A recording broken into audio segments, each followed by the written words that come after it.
Dr. Shabir, welcome to Let the Quran Speak. Pleasure to be on. We're looking at a misunderstood Quranic verse, Dr. Shabir, and the one we're looking at is from chapter 9, verse 5. Very, very controversial verse. And here's how it goes.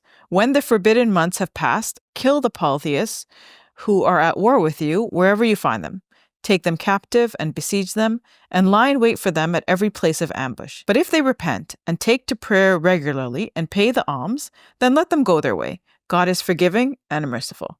So a lot of people who aren't Muslims who want to attack Islam point to this verse, Dr. Shabir. Maybe you can tell me what's so misunderstood about it. Yes. So the translation you read said, those who are at war with you. Yes, I had that in brackets. Exactly. Yes. Those words are not there in the Arabic. Mm-hmm. It's a reasonable interpretation, one that I agree with. But when one does not see that in the verse, one gets alarmed. Mm-hmm. And of course, it's been misunderstood both ways. Non-Muslims look at this and they get alarmed, like it looks like the Muslims are out to fight us. Yes.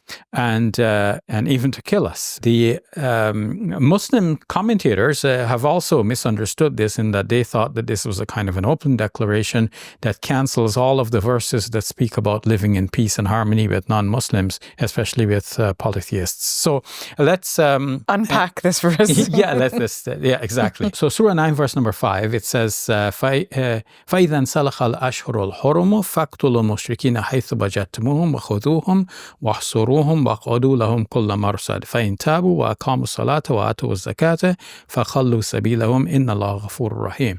When the sacred months are over, kill the polytheists wherever you find them, ambush them and capture them, and فخذوه, seize them, وقعدوا لهم كل مرصد, and stay at every place of ambush for them.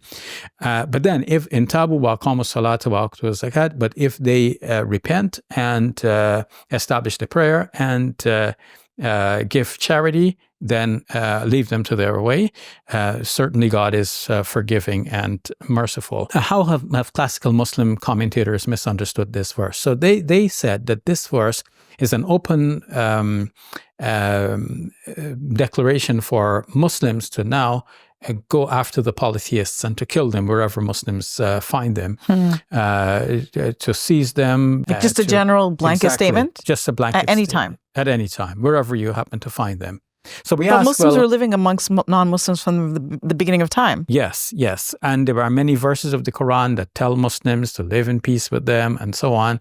Verses like, say, in Surah 60, verse number 8, لَا يَنْهَاكُمُ اللَّهُ عَنِ الَّذِينَ لَمْ يُقَاتِلُوكُمْ فِي الدِّينِ. God does not prohibit you from those who did not fight against you on account of your religion. وَلَمْ يُخْرِجُوكُمْ مِنْ دِيَارِكُمْ, and did not drive you out of your homes. أَنْ تَبَرُّوهُمْ وَتُقْسِطُوا إِلَيْهِمْ. That God does not prohibit you from performing acts of kindness towards them and to be fair and just with them, and so on. So there are many verses of the Quran that show that Muslims should be living in peace with non-Muslims. So we ask, what about all of these verses?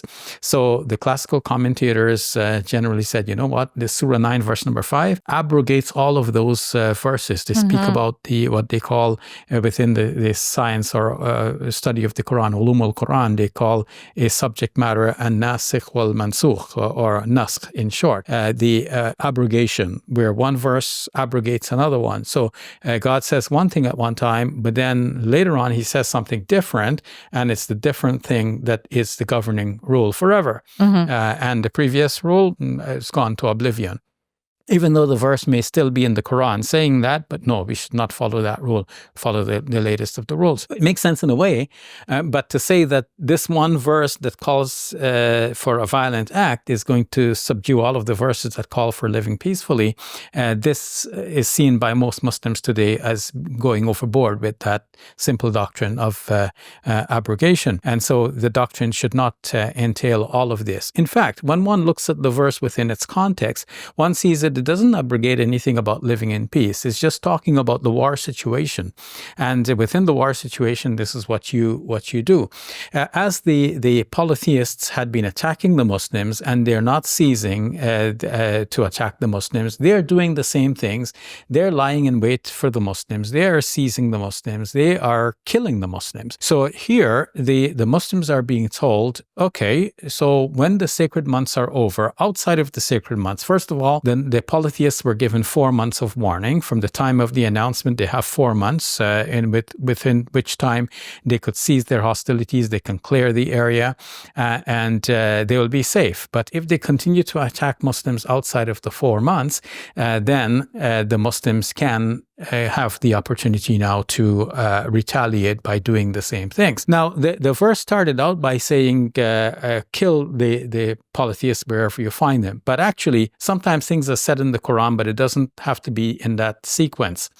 In fact, if you think about the logic of it, it says kill them, and then it says lie in wait for them. But if you kill them already, how can you lie in wait for them? Yes. So it must be the other way around, that you lie in wait for them, you ambush them, you capture them, and then if it comes to that, you can kill them, or better yet, you would release them for ransom, as we know from other passages of the Quran. For example, Surah 47, verse number 4, that in the heat of the battle, you capture the enemy, but then when the battle is over, then you release them for ransom, or you can set them free as an act of kindness.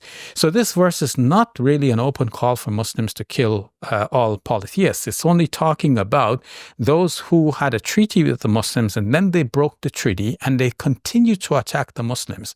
So the Muslims are being told here, outside of the sacred months, the 4 months from the time of the declaration, and then 4 months in every year, outside of those sacred months, the Muslims would have the permission to fight against the others who are fighting against them. Otherwise, the Muslims were thinking that they had to be totally pacifists, and that was not really helping them.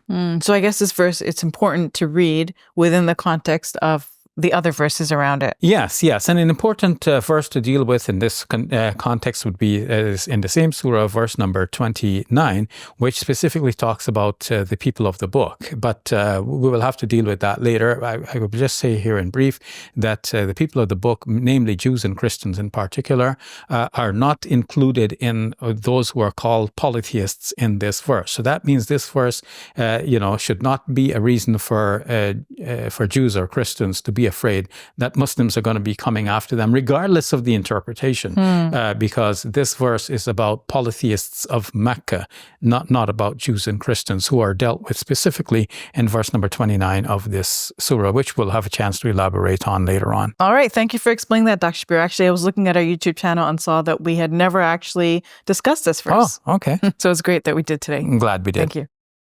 Assalamu alaikum. Welcome to Muslim Media Hub, the new home of Let the Quran Speak. Here we spread positivity and good. We help people experience the beauty of Islam and help them appreciate and understand Muslims. This beautiful building we purchased at cost $2.3 million.